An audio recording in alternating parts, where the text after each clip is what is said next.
موضوع الدرس في إثبات المعاد سورة قاف تفسير ابن كثير. الحمد لله رب العالمين والصلاة والسلام على أشرف الأنبياء وسيد المرسلين سيدنا محمد وعلى آله وأصحابه أجمعين. اللهم صل على سيدنا محمد وعلى آل سيدنا محمد كما صليت على إبراهيم وعلى آل إبراهيم في العالمين إنك حميد مجيد. أعوذ بالله من الشيطان الرجيم. بسم الله الرحمن الرحيم. أفلم ينظروا إلى السماء فوقهم كيف بنيناها وزيناها وما لها من فروج والأرض مددناها وألقينا فيها رواسي وأنبتنا فيها من كل زوج بهيج تبصرة وذكرى لكل عبد منيب. ونزلنا من السماء ماء مباركا فأنبتنا به جنات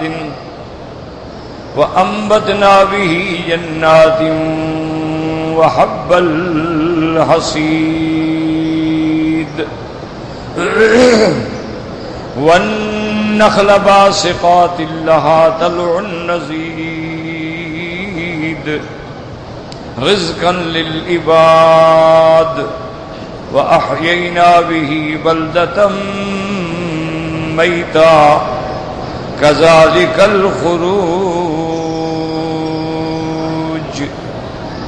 كذبت قبلهم قوم نوح وأصحاب الرس وثمود وعاد وفرعون وإخوان لوط وأصحاب الأيكة وقوم تبع كل كذب الرسل فحق وعيد. أفعينا بالخلق الأول بل هم في لبس من خلق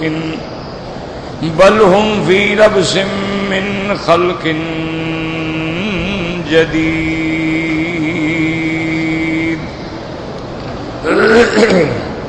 اللہ تبارک و تعالی نے سورۃ قاف کے اندر جو مرکزی مضمون ہے اور عمود ہے سورت کا وہ مسئلہ معاد ہے، یعنی مسئلہ قیامت ہے. اللہ نے ارشاد فرمایا قاف، اس کا معنی اللہ جانتے ہیں. والقرآن المجید، مجھے قسم ہے قرآن کی جو عظمت والا شان والا. بل عجبوا ان جاءهم منذر منهم، یہ کافر اس تعجب میں ہیں کہ اللہ نے ڈرانے والا ان میں سے کیوں بھیجا. فقال الکافرون هذا شیء عجیب، اور کافر کہتی ہیں یہ بڑی عجیب بات ہے کہ ایک تو ہم جیسا انسان نبوت کا دعویٰ کرے، اور دوسری یہ بات کہتا ہے اَإِذَا مِتْنَا وَكُنَّا تُرَابًا ذَلِكَ رَجْعٌ بَعِيدٌ، کہ جب ہم مر جائیں گے، مٹی ہو جائیں گے، پھر دوبارہ اٹھیں گے، یہ تو یعنی ناقابل وقوع بات ہے، دور کی بات. قد علمنا ما تنقص الارض منهم، اللہ نے رد فرمایا کہ ہم تو جانتے ہیں کہ زمین کتنا تمہارے اجزاء کو ناقص کرتی ہے، کھا لیتی ہے. وعندنا کتاب حفیظ، اور علم کامل کے باوجود ہم نے کتاب میں بھی ہر چیز لکھ کے رکھی ہے. اصل بات یہ ہے کہ بل کذبوا بالحق لما جاءهم، یہ کافر انکار کیا انہوں نے حق کا جب ان کے پاس آیا، یعنی قرآن آیا، محمد مصطفیٰ آیا، جب بھی حق آیا انہوں نے انکار کیا. فہم فی امر مریج، مریج اور وہ اختلاف میں پڑے ہوئے ہیں. کبھی کہتے ہیں نبی علیہ السلام کے بارے میں جادوگر ہے، کبھی کہتے ہیں شاعر ہے، کبھی کہتے ہیں کاہن ہے. اسی طرح قیامت میں بھی شک میں پڑے ہوئے ہیں، ہوگی نہیں ہوگی، کیسے ہوگی، کیسے ہو سکتی ہے. وَهُمْ فِي أَمْرٍ مَّرِيجٍ. اب اللہ تبارک و تعالی نے مزید دلائل کا ذکر فرمایا. فَلَمْ يَنظُرُوا إِلَى السَّمَاءِ فَوْقَهُمْ كَيْفَ بَنَيْنَاهَا وَزَيَّنَّاهَا وَمَا لَهَا مِنْ فُرُوجٍ. اب سمجھیں کہ اللہ تبارک و تعالی نے کافروں کے دو اشکال تھے.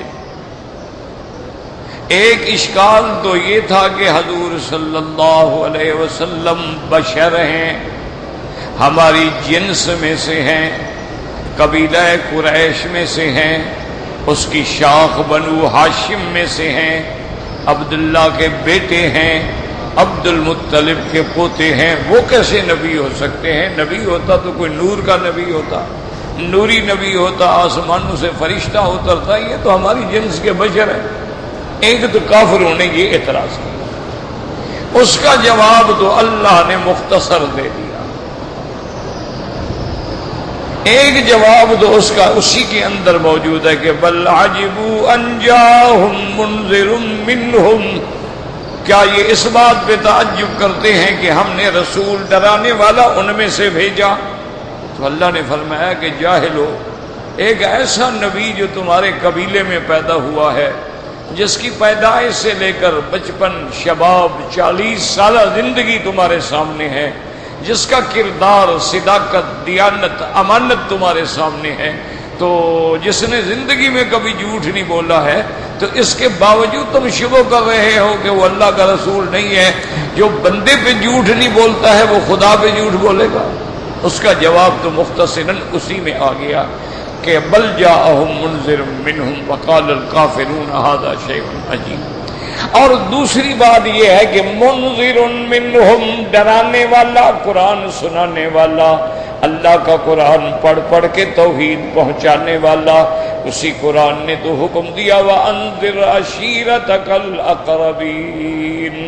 اسی قرآن میں اللہ نے ذمہ لگایا تنذر ام القریٰ ومن حولہا. تو اللہ کے نبی کی سب سے بڑی دلیل جو ہے وہ قرآن ہے کہ اللہ کا پیغمبر اگر تم کہتے ہو شاعر ہے، جادوگر ہے، کاہن ہے، تو تم بنا کے لے آؤ مقابلے پہ قرآن. اس کا قرآن جو ہے اس کی دلیل ہے کہ تم قرآن بنانے سے عاجز ہو. ثابت ہو گیا کہ قرآن اللہ کا کلام ہے.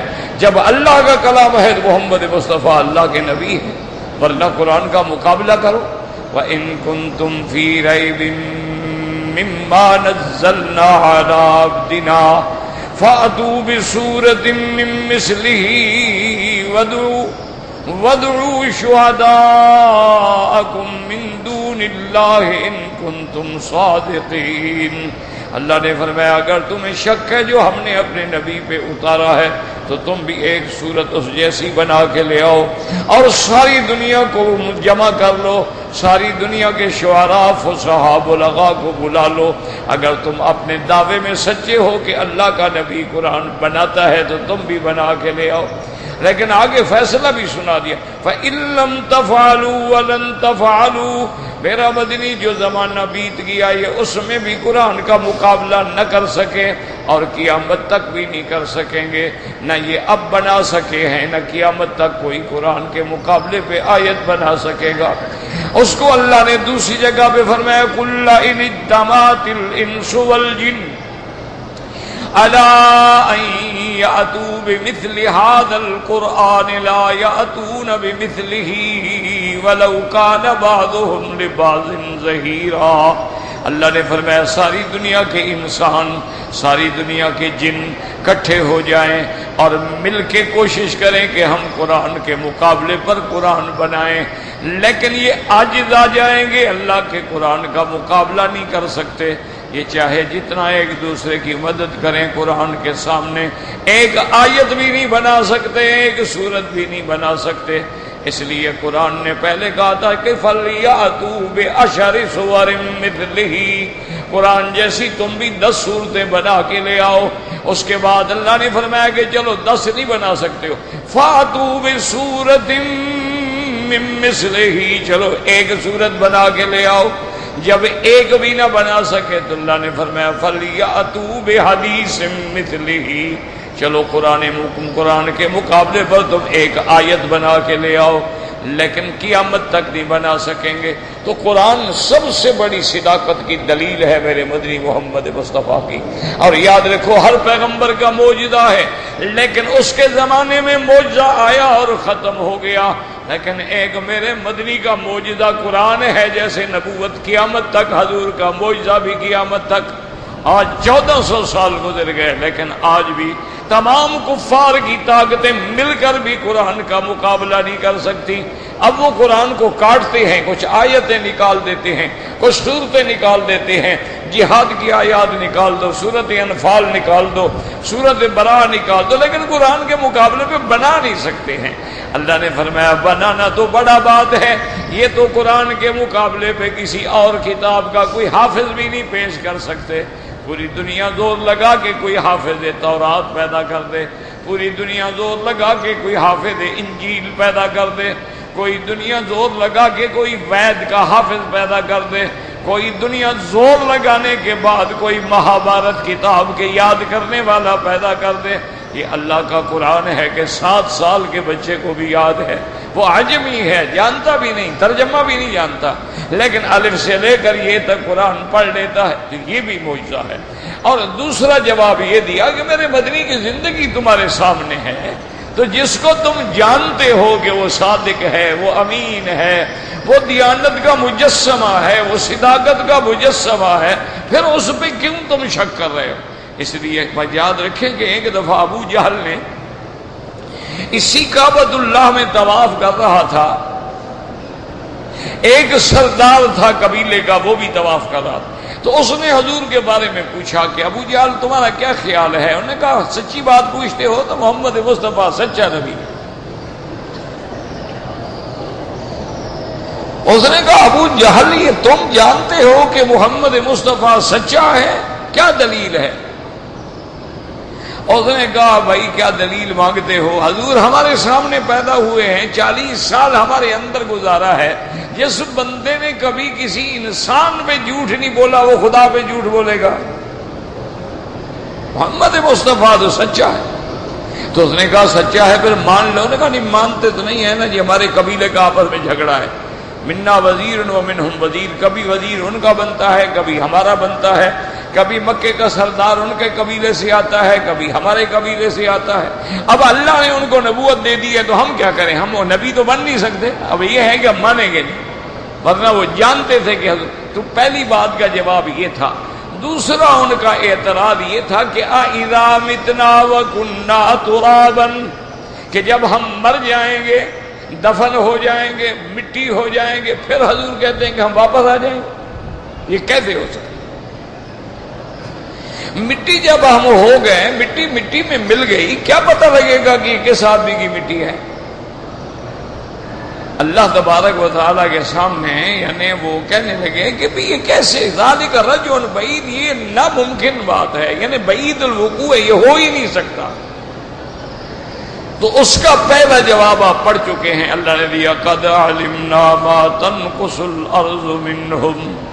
اللہ نے فرمایا ظالموں جب تم مر جاتے ہو تو جتنا زمین تمہارے وجود کے ذرات کو کھا لیتی ہے، مجھے تو ایک ایک ذرے کا پتہ ہے کہ کون کتنا کم ہو چکا ہے، کتنا کھا لیا گیا ہے۔ اور اس کے علاوہ میرے پاس جو کتاب ہے اس میں بھی ذرہ ذرہ لکھا ہوا ہے، وَعِندَنَا کِتَابٌ حَفِیظٌ، ہمارے پاس کتاب ہے جو محفوظ ہے اور جس میں ایک ایک بندے کے بارے میں ہر چیز لکھی ہوئی ہے۔ تو میرے علم میں بھی ہے، میرے پاس کتاب بھی ہے، پھر کیا مشکل ہے دوبارہ زندہ کرنا؟ اللہ نے فرمایا میرا مدنی اصل بات یہ ہے کہ صرف قیامت کا انکار نہیں ہے، یہ ایسے بدقسمت ہیں کہ جب ان کے پاس حق آتا ہے تو یہ انکار کر دیتے۔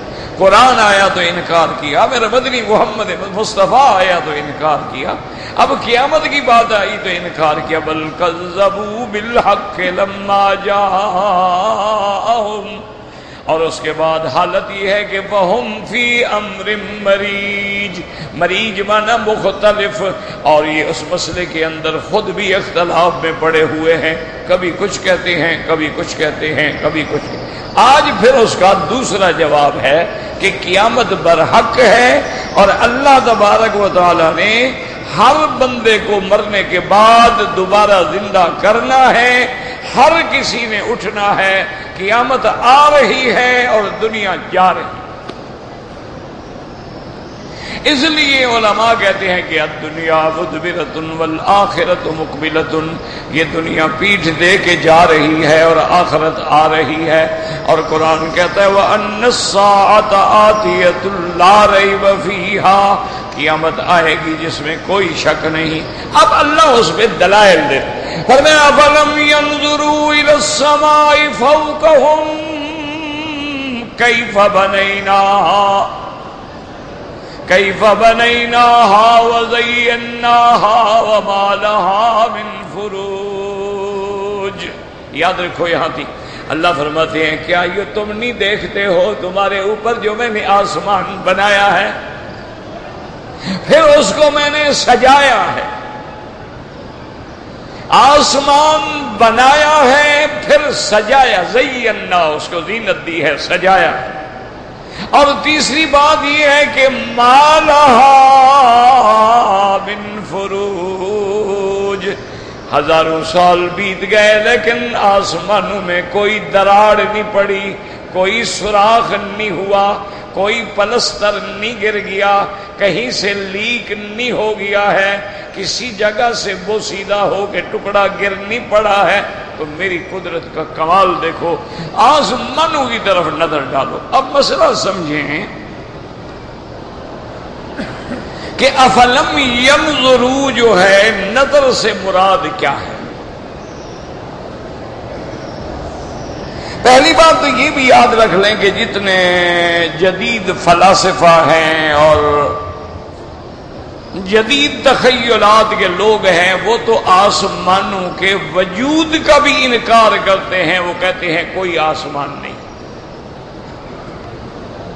یہ جو ہمیں نظر آ رہا ہے نیلگوں رنگ جیسا، وہ کہتے ہیں یہ غبارات ہیں، یہ بخارات ہیں، اوپر جانے کے بعد یہ ایک رنگ اختیار کر لیتے ہیں، اور پھر سورج کی اور چاند کی اور ستاروں کی روشنی کی وجہ سے یہ ہمیں ویسے نیلا نیلا نیلگوں ایک فضا نظر آتی ہے، یہ آسمان نہیں۔ اس کی ایک اور مثال دیکھ لیں، مثلاً کہ دیکھیں نا جی کہ آدمی کے رگوں کے اندر جو ہے خون بہ رہا ہے، اچھا خون کا رنگ جو ہے وہ تو سرخ ہوتا ہے لیکن باہر سے ہمیں نیلا نظر آتا ہے، کیونکہ جب اس خون کے اوپر اس رگوں کا پردہ آ جاتا ہے اس کی وجہ سے وہ نیلا نظر آتا ہے، جب سرنج ڈال کے ہم کھینچتے ہیں تو سرخ ہے۔ وہ کہتے ہیں یہ بھی ایک نیلگوں فضا ہمیں نظر آتی ہے، آسمانوں کا کوئی وجود نہیں ہے، وہ منکر ہے آسمان۔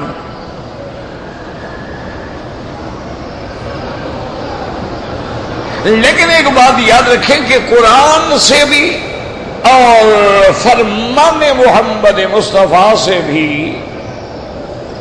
آسمانوں کا وجود ثابت ہے، لہذا ہم مسلمانوں کو تو ادھر ادھر آنکھیں دوڑانے کی، نظر دوڑانے کی ضرورت ہی نہیں۔ باقی کہنا کہ جی وہ سائنسدان یہ کہتے ہیں، وہ علم الحیہ والے یہ کہتے ہیں، علم الافلاک والے یہ کہتے ہیں، اور انہوں نے راڈار کے ذریعے اور بڑی بڑی طاقتور دوربین کے ذریعے یہ سارا مطالعہ کیا ہے۔ ان کا مطالعہ تو اتنا ناقص ہے کہ ان کے سامنے کئی کہکشاں ہیں، اور ابھی تک ایک کہکشاں سے یعنی آپ اندازہ کریں اس کا روشنی جو ہے اور روشنی کی رفتار جو ہے وہ 1,86,000 میل 1 سیکنڈ میں کرتی ہے۔ وہ کہتی ہیں بعض کہکشاں کا نور جو ہے اس کہکشاں تک آنے میں 7 ارب نوری سال گزر گئے۔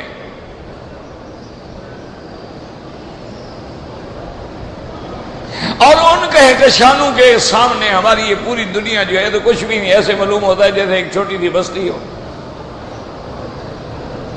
سورج جو ہے وہ زمین سے 16 گنا زیادہ بڑا ہے۔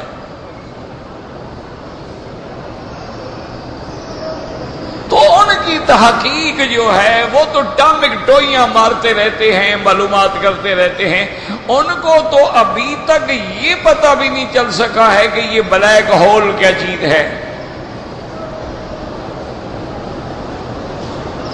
ان کو ابھی تک یہ پتہ نہیں چل سکا کہ ایک منطقہ ہے، ایک علاقہ ہے، اس کو کہتے ہیں بلیک ہول، یعنی وہ سمندر کے اندر ایک علاقہ ہے، وہ ایسا علاقہ ہے کہ اس کے اندر جو بھی بحری جہاز جائے، جو بھی جائے وہ غرق ہو جاتا ہے، پھر ملتا ہی نہیں کہ کہاں گیا۔ اچھا، انہوں نے اسپیشل ہوائی جہاز بنا کے اڑائے اور ان کو لیس کیا راڈار سے اور کیمروں سے کہ بھی وہ جا کے تصویریں لائیں، معلومات لائیں گی کیا بلا ہے، کہاں چلے جاتے ہیں جہاز۔ وہ جہاز جب اس کے اوپر گزرے وہ بھی اندر چلے گئے، وہ بھی آج تک نہیں ملے۔ تو یہ تو ابھی تک یہ سراغ بھی نہیں لگا سکے کہ ہولوکاسٹ کیا چیز ہے۔ یہ تو ابھی تک یہ سراغ بھی نہیں لگا سکے کہ بھی سمندر کے نیچے آگ کیسے ہے۔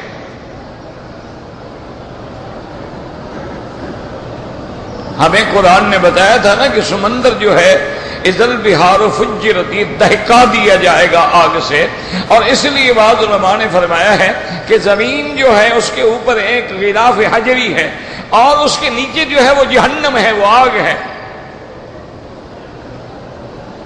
اسی طرح ایک حدیث مبارک میں بھی آتا ہے ان تحت البحر نارن، یہ سمندر کے نیچے آگ ہے۔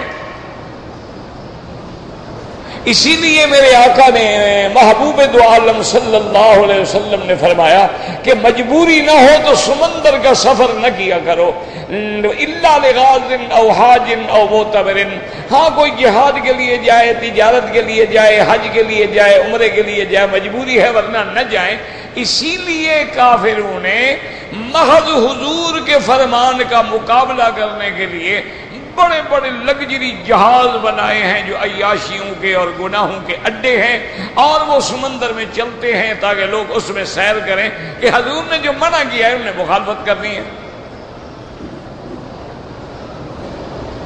بڑے بڑے جہاز ہوتے ہیں اور وہ اتنے قیمتی ہوتے ہیں کہ تمہارے ہوائی جہاز کا اگر یعنی 1,000 ریال ٹکٹ ہو تو اس کی 10,000 ریال ٹکٹ ہوتی ہے،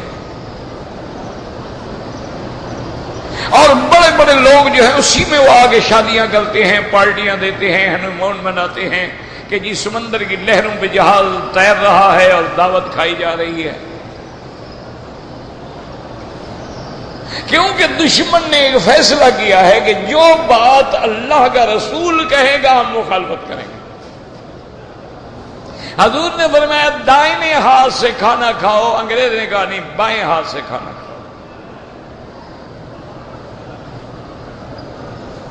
حضور صلی اللہ علیہ وعلا آلہ واصحابہ وسلم نے فرمایا کہ حالت جنابت میں غسل ضروری ہے۔ انہوں نے کہا جی کوئی ضروری نہیں، بس صفائی کر لو، تولیہ گیلا کر کے وہی جگہ صاف کر لو، بات ختم ہو گئی۔ حضور نے فرمایا کہ غسل جنابت میں یا حیض اور نفاس میں عورت ہو یا مرد، بالوں کے ہر رگ کے نیچے بھی پانی پہنچنا ضروری ہے۔ انہوں نے کہا کہ جناب روز کون جا کے اپنا بیوٹی پارلر سے بنائے ہوا ہیئر سٹائل خراب کرے، ایک اوپر پلاسٹک کا ٹوپ چڑھا کے بیٹھ جاؤ، باقی بدن پہ پانی ڈال دو، بس پاک ہو گئے۔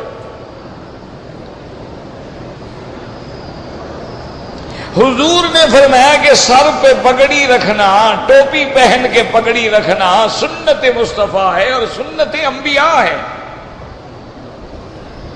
انہوں نے کہا کہ نہیں، پگڑی بیرے کے سر پہ رکھیں گے، ہوٹل کے باہر جو چوکیدار ہے اس کے سر پہ رکھیں گے، اور جو صاحب کا پین ہے اس کے سر پہ بڑا کلا رکھیں گے تاکہ حضور کی پگڑی کی توہین ہو۔ حضور پاک نے فرمایا کہ سر پہ کپڑا ڈال کے چلنا، بازاروں میں سر ننگا کر کے پھرنا یا بغیر کپڑے کے پھرنا جو ہے یہ اخلاق و مروت کے خلاف ہے۔ حضور پاک زندگی میں کبھی ما سوائے احرام کے سر سے کپڑا اتار کے باہر نہیں آئے،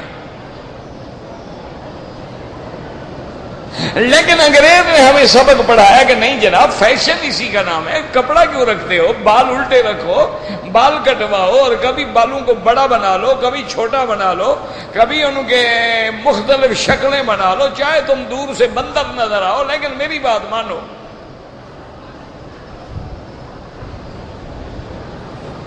ہر بات میں انگریز نے، کافر نے، دشمن نے مخالفت کی ہے، اور مسلمان ہیں انہی کا کھایا ہوا چاٹ رہا۔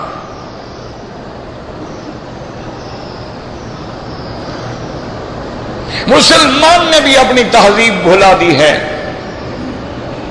حالانکہ دیکھیں قرآن تو ہمیں 1400 سال پہلے بتلا گیا، حضور نے پہلے بتلا دیا۔ اسی لیے حضرت عبداللہ ابن عمر سمندر کے پانی سے وضو نہیں فرماتے تھے۔ صحابہ نے پوچھا کہ حضرت دریا ہے، پانی ہے، وضو تو کر لیں، پر میں بھائی حضور کہتے اس کے نیچے آگ ہے، یہ جہنم بنے گا، میں کیوں جہنم کے پانی سے وضو کروں؟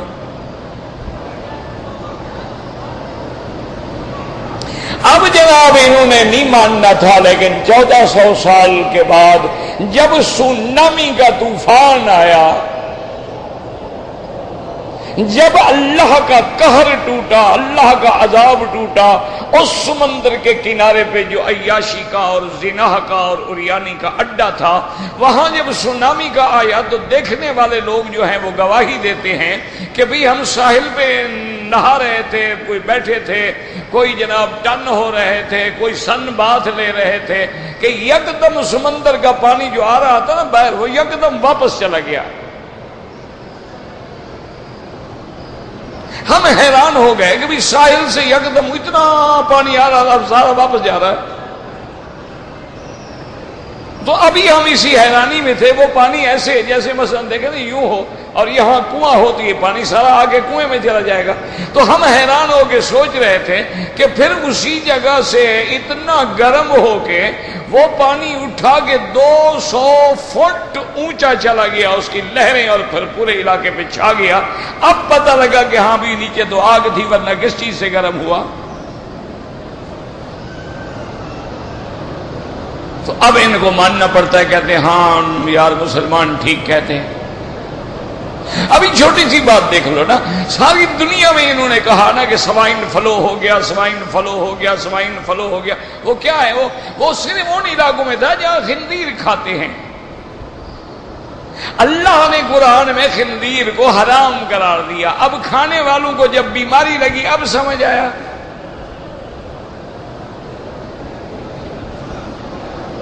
اب ان کو پتہ لگا او یہ تو سوائن فلو ہو گیا ہے۔ اسلام تو پہلے کہتا ہے کہ وہ حرام ہے اور نجس العین ہے، اور اتنا پلید ہے کہ اس کا چمڑا بھی رنگنے کے بعد بھی پاک نہیں ہو سکتا،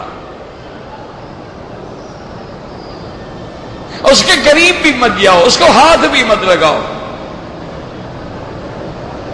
آج جب ان کو ان کے گھر میں بیماری نے پکڑا تو اب کہتے ہیں کہ یار ٹھیک ہے، اور مسلمان کہتے تو ٹھیک تھے۔ اب انہوں نے جو اپنے ہاں بے حیائی کا طوفان اٹھا دیا کہ حیض ہے، نفاس ہے، عورت کو جہاں سے چاہو استعمال کرو، جانور استعمال کریں، کتے استعمال کریں، ریچھ استعمال کریں، بندر استعمال کریں، ایک عورت کو 4 بندے استعمال کریں۔ جب عید کا عذاب آیا تو اب مانا کہ اسلام ٹھیک کہتا تھا بھی حیض میں قریب نہ جاؤ، نفاس میں قریب نہ جاؤ، عورت کو غلط راستے سے استعمال نہ کرو، اللہ کی لعنت ہوگی، عورت کے لیے صرف خاوند کے سوا اور کوئی حلال نہیں ہے، ایک کی عزت بن کے رہے، ہمیشہ اپنی عزت محفوظ رکھے۔ اب ان کو ہوش آیا جب ایڈز کی بیماری آ گئی اور جس کا علاج ہی نہیں ہے دنیا میں۔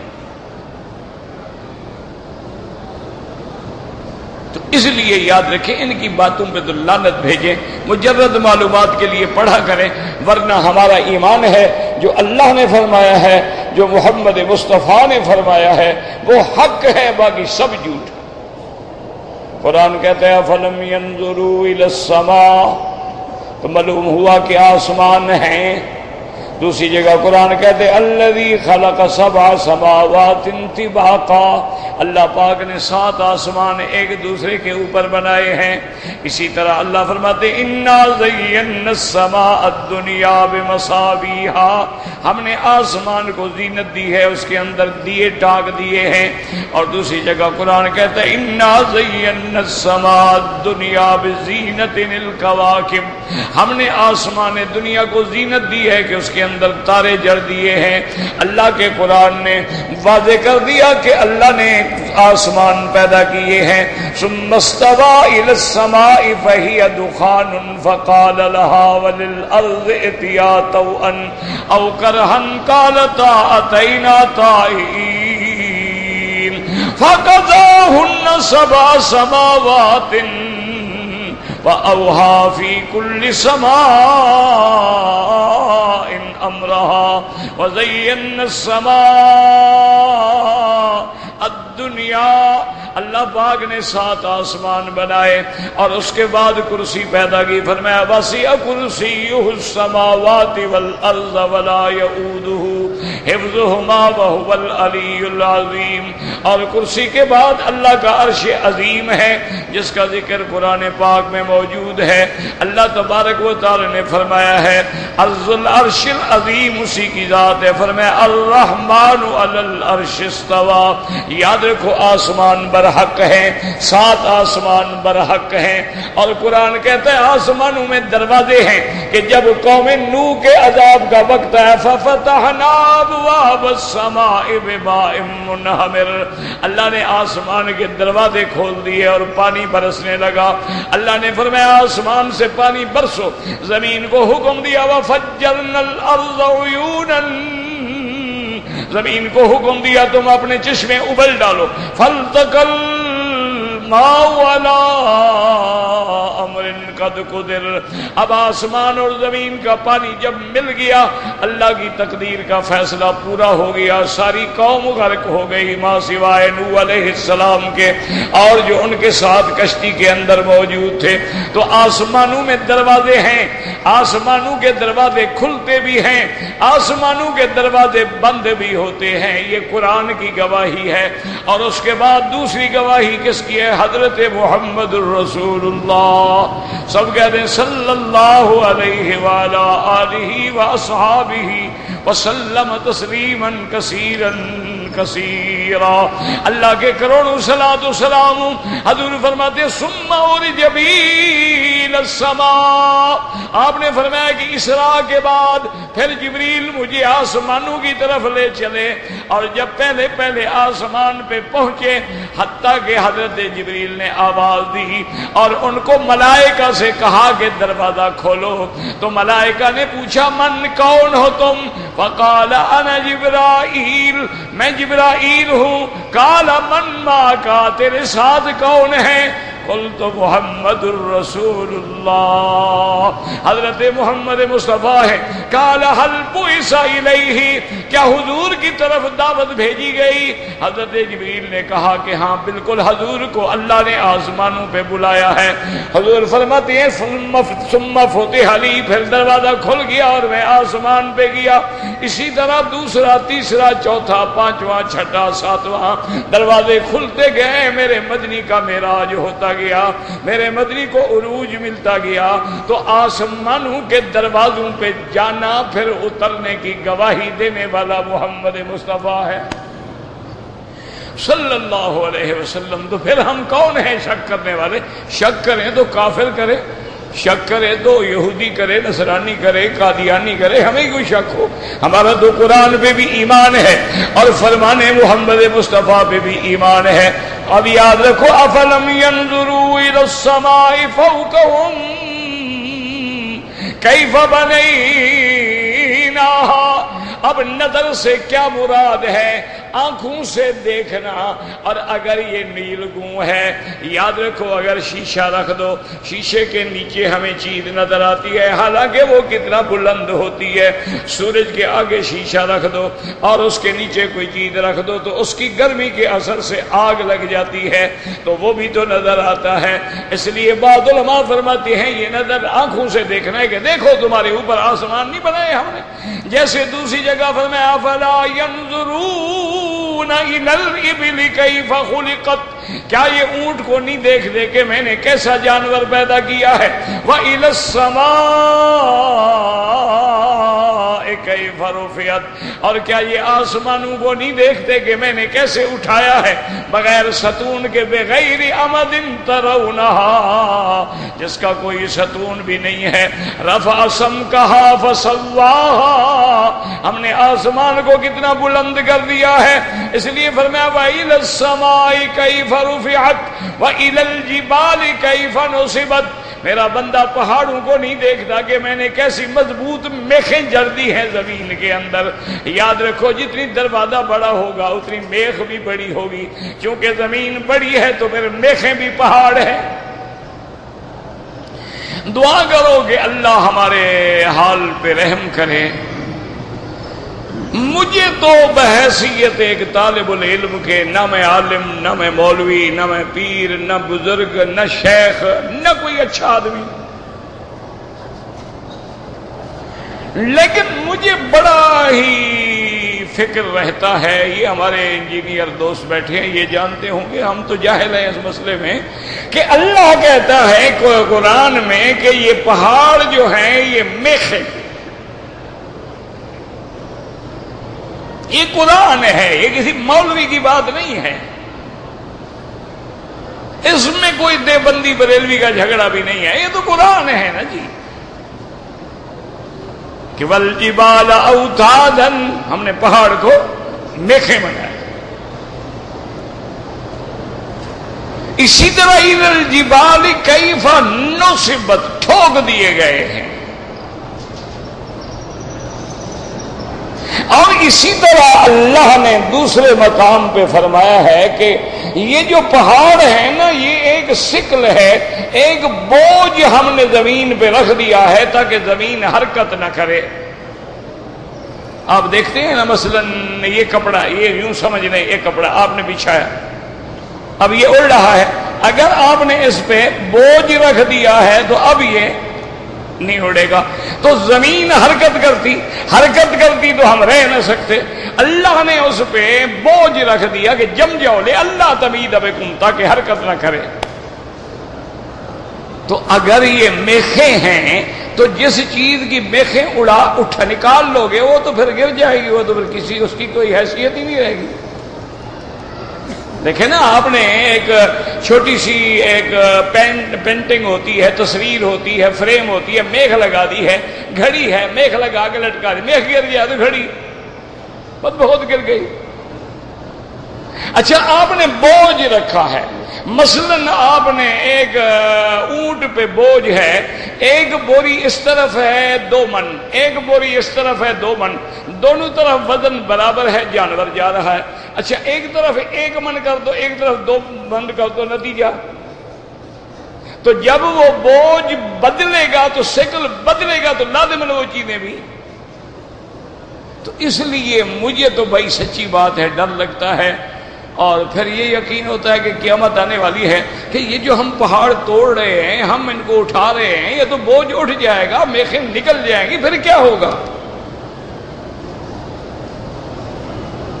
کیا پھر زلزلہ آئے گا، زمین ہل جائے گی؟ اور اگر زلزلہ آیا تو پھر ہم کہاں ہوں گے؟ کیا یہ ایسی بات تو نہیں کہ زلزلہ آئے تو خدا نہ خواستہ اللہ کا گھر ہے،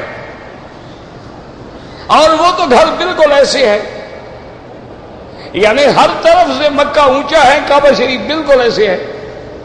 اسی لیے تو ہے نا وادن بے وادن غیر ذی زرع. اسی طرح آپ جاتے ہیں نا تو کہتے ہیں محلہ مسفلا، یہ نیچے والا حصہ ہے نا مسفلا، اسی لیے اس کی سڑک کو کہتے ہیں مسیال، یہ سیل گزرنے کی جگہ ہے. اور یہ جانب جو ہے آپ کہتے ہیں جی جنت المعلا ہم گئے تھے، یہ جانب اعلیٰ ہے، یعنی یہ اونچی طرف ہے اور یہ نیچی طرف ہے۔ تو بہرحال یہ ایک طالب علم والی بات ہے، ورنہ حقیقت تو اللہ جانتے ہیں نا کہ حقیقت کیا ہے، وہ اللہ جانتا ہے کہ کیا پھر اس کے متبادل جو ہم مکان بنائیں گے وہ اتنا وزن ہوگا، اور پھر اس کی تہیں بھی اسی طرح گہری ہوں گی جہاں تک پہاڑ کی تھی۔ یہ اللہ کا نظام ہے، آمنا باللہ۔ تو اس لیے یاد رکھو، تو بعض علماء کہتے ہیں دیکھنے سے مراد ہے انہی آنکھوں سے دیکھنا۔ تو بات کہتی ہے مشکل ہو گئی، مشکل کیا ہے؟ جو بھی ہمیں نظر آتا ہے ہمارے لیے آسمان ہے بس۔ اسی لیے گھر کی چھت کو بھی کہتے ہیں سمال بیت، کہ تمہارا آسمان ہے۔ اور بعض علماء فرماتے ہیں کہ یہاں نظر سے مراد دیکھنا نہیں، مانا ہے تدبر کرو، فکر کرو۔ افلم ينظروا الى السماء فوقهم، کیا تم اس میں غور نہیں کرتے ہو، تدبر نہیں کرتے ہو ہم نے کیسے بنایا؟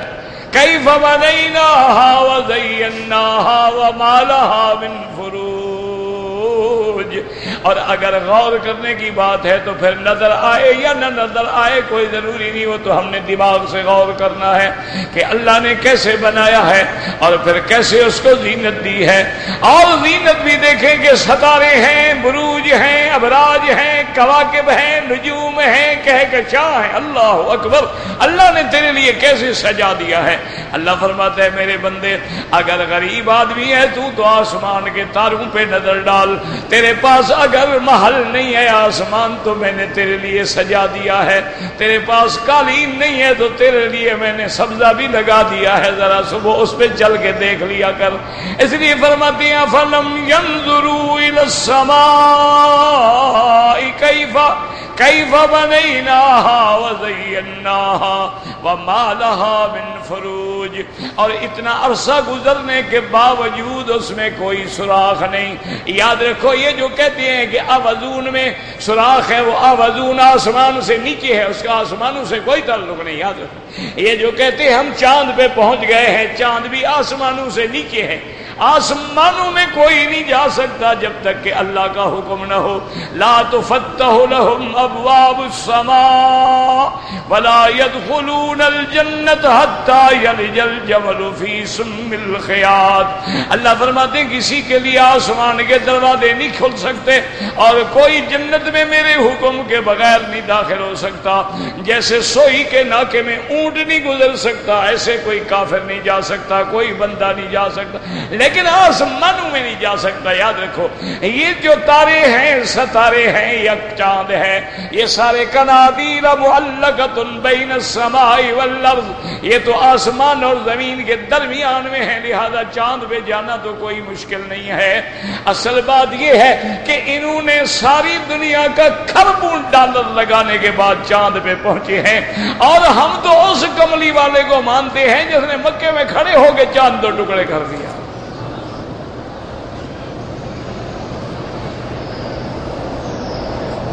اسی لیے اقبال کہہ گیا تھا نا، ملنگ آدمی تھا، کلندر آدمی تھا، اللہ اس کی مغفرت کرے، اسی لیے وہ کہتے ہیں کہ خیرا نہ کر سکا مجھے جلوہ دانش فرنگ، کہ انگریزوں کے جلوے ولوے مجھے نہیں نابینا کر، کہ سرما ہے میری آنکھ کا خاک حجاز مدینہ و نجف، کہ میں نے تو محمد مدنی کی شہر کا سرما پہنا ہوا ہے، میری نظریں تو آسمانوں پہ ہیں، میری نظریں تو اللہ کے قرآن میں ہیں، محمد مصطفیٰ میں ہیں، مجھے کیا ان جلووں سے ہے۔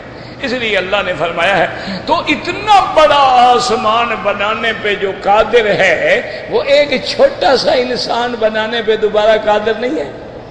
اس لیے اللہ کہتے ہیں خلق السماوات والارض اکبر من خلق الناس، بندہ کا بنانا زیادہ مشکل ہے، آسمان کا بنانا زیادہ، تو یہ سب کچھ میں نے بنا لیا، تم کون ہو اور کس باغ کی مولی ہو گے تمہارا بنانا مشکل ہے؟ تمہیں تو صرف حکم دیں گے تو جناب کھڑے ہوں گے قبروں سے۔ اللہ پاک ہمیں قرآن پر عمل کی توفیق عطا فرمائے اور پڑھنے کی سمجھنے کی توفیق عطا فرمائے۔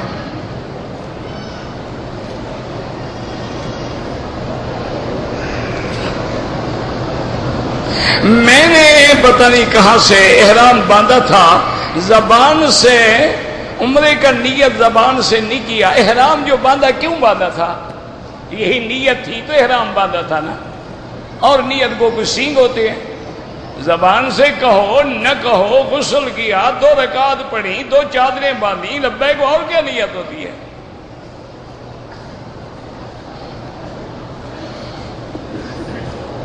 طواف آدمی اور عورت جو اکٹھے ہے اس کا کوئی حل نہیں۔ اگر آپ کے دماغ میں کوئی حل ہے تو تجویز لکھ کر حکومت کو بھیجو، میں نے بتا دیا تھا، اور یہ حضور کے زمانے سے ہی اکٹھے چلا رہا۔ صرف حضور نے اپنی بیویوں کو حکم دیا تھا کہ اس وقت طواف کرو جب رش نہ ہو، اور فرمایا تم طواف باہر کرو، زیادہ مردوں میں گھسنے کی کوشش نہ کرو۔ تو اگر اس اختلاط سے بچنے کا تیرے پاس کوئی حل ہے تو لکھ کے بھیج دو، اس میں کوئی اعتراض کی بات نہیں، کوئی ناراضگی کی بات نہیں۔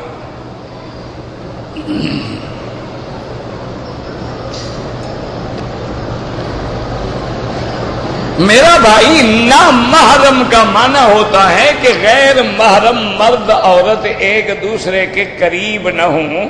یہ معنی تو نہیں ہے نا کہ ایک بلڈنگ میں 100 فلیٹ ہے تو اس میں 100 گھرانہ رہتا ہے تو ان کو نکال دیں۔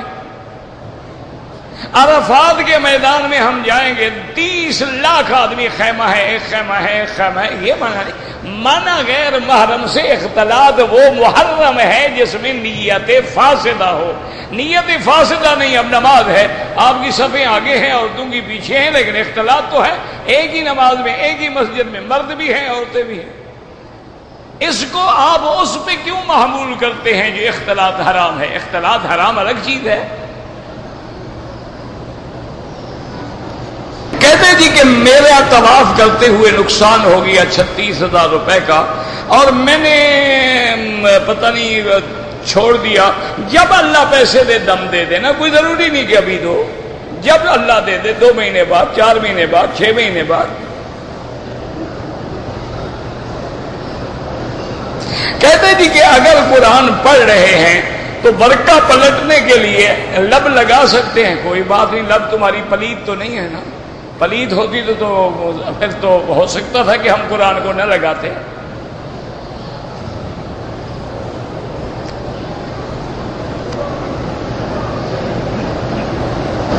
رقم تقسیم نہیں کرے گا۔ جب دم ہوتا ہے، دم کا معنی ہی یہ ہوتا ہے کہ ایک بکری یا بکرا یا دمبی دمبا لے کے ذبح کر کے تقسیم کرو۔ کہتے جی کہ اگر کوئی آدمی غسل خانے میں گیا ہے اور بغیر کپڑے پہنے ہوئے غسل کیا ہے اور وہاں وضو بھی کیا ہے تو وضو ہو جائے گا۔ جب شریف آدمی جب غسل ہو جائے گا تو وضو کیوں نہیں ہوگا؟ بھائی غسل تو بڑی بات ہے نا، جب غسل ہو گیا تو وضو تو چھوٹا چاہیے، وہ کیوں نہیں ہوگا؟ بعض لوگوں کا دماغ ہے، کیا کریں، پھر کہتے ہیں وکیل صاحب ناراض ہو جاتے ہیں۔ میں ناراض نہیں ہوتا، تم پاگل کر دیتے ہو۔ اللہ کے بندے غسل خانے میں جب ہیں، جب دروازہ بند ہے، کوئی آپ پردے میں ہیں، بات ختم ہو گئی۔ صدقہ جاریہ کا معنی ہوتا ہے وہ چیزیں جو مرنے کے بعد اور مدتوں تک جاری رہیں۔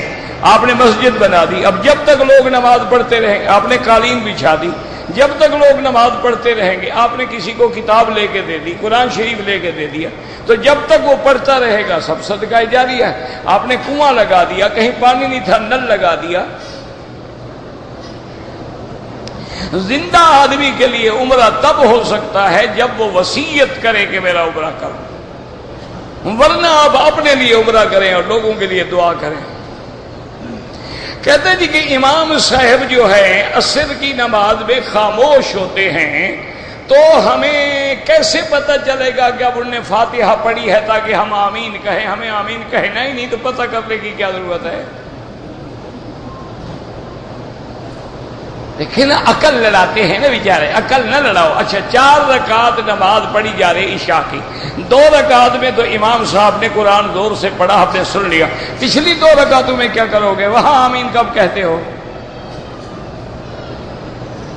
تو جو وہاں نہیں کہتے ہو تو یہاں بھی ہمارے ساتھ آ جاؤ، نہ کہو بس۔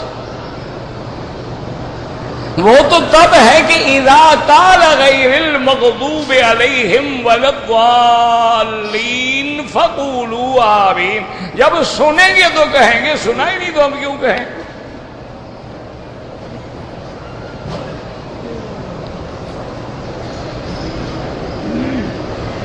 مرد اور عورت کا محرم وہ ہے جس سے نکاح حرام ہو. موٹی بات یاد رکھو، بیٹے سے نکاح حرام ہے، بھائی سے نکاح حرام ہے، سسر سے نکاح حرام. جس سے نکاح حرام وہ محرم. نکاح ہو سکتا ہے تو محرم نہیں ہے.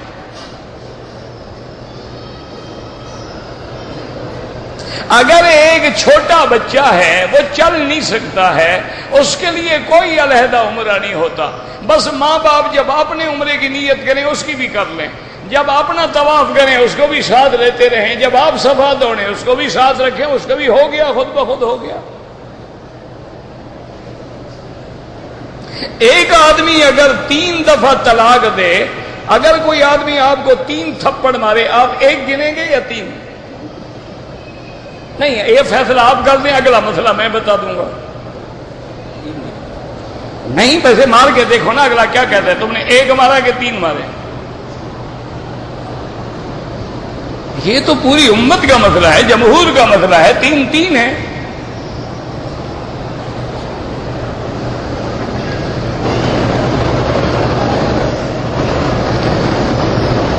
ایک آدمی بیمار رہا ہے، اس کی نماز کا فدیہ، روزے کا فدیہ ہے کہ نہیں؟ فدیۃ طعام مسکین قرآن میں ہے. اگر روزہ فرض ہے اس کا فدیہ ہے تو نماز بھی فرض ہے.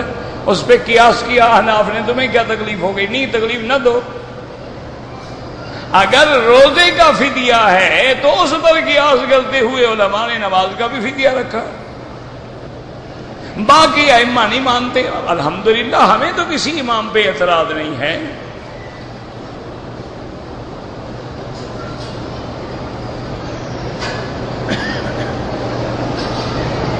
کہتے تھے کہ میں اپنی بیوی کے پاس جاتا ہوں تو میری بیوی پر کوئی جن ہے جو قبضہ کر لیتا ہے. ویسے بیوی کو آپ سے نفرت تو نہیں؟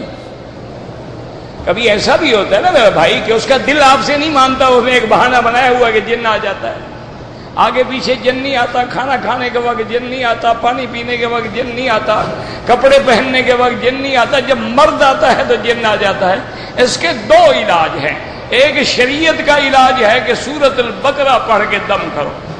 ایک ہم بلوچوں کا علاج ہے کہ لاؤڈ سپیکر کو فل ویلیوم پہ کھول کے ڈنڈا لے کے کھڑے ہو جاؤ، جن بھاگ جائے گا. جو علاج تمہیں آسان لگے وہ کر لو. اگر ہے تو سورۃ البقرہ سے بڑی کوئی چیز نہیں. اللہ کے قرآن ہے اور میرے نبی کا فرمان ہے، جس گھر میں سورۃ البقرہ پڑھو سب شیطان بھاگ جاتے ہیں.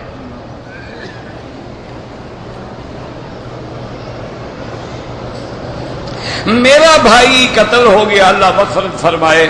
بھائی ظالموں سے اللہ بدلہ لیں گے اور ہم آپ کیا کر سکتے ہیں. بہرحال مظلوم. ایک بات یاد رکھیں، حضور نے فرمایا بشر القاتل ولو بعد حین. جس نے کسی کو قتل کیا ہے اس کو بتلا دو کہ بدبخت تم نے بھی قتل ہونا ہے، وہ ضرور قتل ہوگا.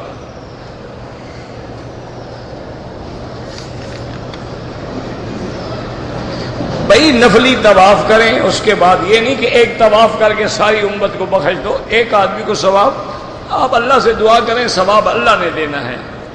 جو عورت حرم میں موجود ہو وہ جنازہ پڑھ سکتی ہے. اپنے گھر سے جنازہ پڑھنے کے لیے آنا منع ہے. کہتے جی کہ امام صاحب جو جنازے میں لمبی دعا پڑھتے، اگر آپ کو نہ آتی ہو دعا تو امام صاحب کا تو کوئی قصور نہیں نا. آپ کو جتنا آتی ہے آپ اتنا پڑھ کے چپ رہیں، ان کو زیادہ آتی ہیں وہ زیادہ پڑھتے ہیں، زیادہ ثواب ہے.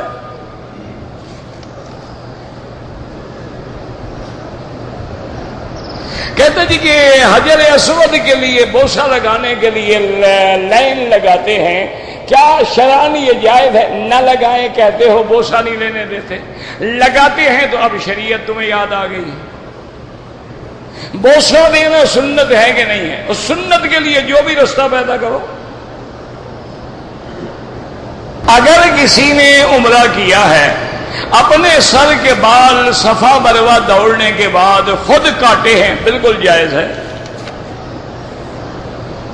اسی طرح عورت اپنے بال خود کاٹ لے، بالکل جائز ہے. یہ وہی ہے.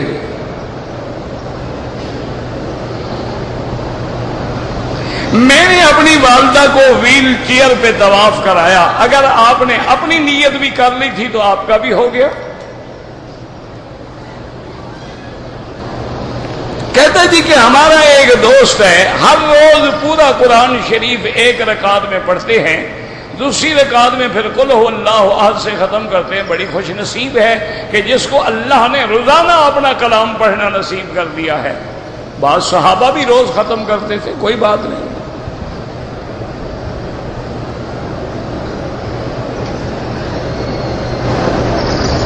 کہتے جی گھروں میں عورتیں 10 بیویوں کی کہانی اور چٹ پٹ بیوی کی کہانی اور 11ویں شریعت، یہ تمام بدعات ہیں، خالص بدعت ہے۔ ایسی مجلس میں شریک ہونا حرام ہے، کھانا پینا حرام ہے۔ کہتے جی کہ اپنے دائیں بازو پر خامد کو امام ضامن باندھتی ہیں، یہ شیعہ کا عقیدہ ہے کہ امام ضمانت دے گا۔ وہ امام ضامن باندھا رہتا ہے، بندہ مر جاتا ہے۔ یعنی پہلے تو حفاظت اللہ کرتا تھا نا، اب اللہ سے نکال کے ہم نے امام کے ذمہ لگا دیا۔ امام پہنچتا نہیں، کہاں کہاں پہنچے۔ 1,00,000 آدمی نے جو ضامن باندھا ہوا ہو تو امام کہاں کہاں پہنچے گا بیچارہ۔ وہ تو کربلا میں بھی نہیں پہنچے، حضرت حسین شہید ہو گئے، تمہارے لیے پہنچ جائیں گے۔ ایک جاہلوں کا عقیدہ ہے جی امام ضامن ہے۔ والدین کے لیے حج کرو، عمرہ کرو۔ اگر کسی آدمی نے جھوٹی قسم کھائی، یہ توبہ کرے۔ جھوٹی قسم کا کفارہ نہیں ہوتا، کفارہ اس قسم کا ہوتا ہے کسی آدمی نے اچھے کام سے نہ کرنے کی قسم کھا لی کہ جی مجھے اللہ کی قسم ہے بھائی کے گھر میں نہیں جاؤں گا، تو اب حالانکہ بھائی کے گھر میں جانا تو شریعت کا حکم ہے، ایسی قسم توڑ دے تو 10 مسکینوں کو کھانا کھلائے۔ جھوٹی قسم تو گناہ ہے، توبہ کرو۔ لا علمی میں جو ہم سے شرک ہوا بس توبہ کرو، توبہ سے بڑا کوئی علاج ہی نہیں۔ توبہ کر لیا، بات ختم ہو گئی۔ اگر عمرہ ہم ہر روز کریں، نفلی عبادتیں روز کرو، تمہاری مرضی، نہ کرو تمہاری مرضی۔ ہم حنفی مسلک پہ ہیں، خانہ کعبہ میں ایسے وقت میں داخل ہوں کہ اوقات مکروہ ہیں تو نماز نہ پڑھیں، اور طواف کر لیں تو 2 رکعت مغرب کے بعد پڑھ لیں۔ اگر ایک آدمی نے سنت کی نیت باندھ لی تھی، سنت شروع کر دی، بعد میں جنازے کا اعلان ہو گیا، اس کو سنت توڑنے کی کوئی ضرورت نہیں۔ جنازہ فرض کفایہ ہے، کوئی پڑھ لے گا۔ یہ ضب جو ہے، جس کو گوہ بھی کہتے ہیں، عربی میں ضب کہتے ہیں، حلال ہے، یہ مکروہات میں آتی ہے۔ حضور کے سامنے لائی گئی، حضور نے فرمایا کرو، میں اس کو پسند نہیں کرتا، آپ نے نہیں کھایا۔ تو بعض لوگ کہتے ہیں کہ حضور نے صحابہ کو منع بھی نہیں کیا، لیکن جو چیز حضور کو ناپسند ہو تو یہ بھی تو ایک بڑی بات ہے نا، ورنہ اس کو ہم حرام نہیں کہتے۔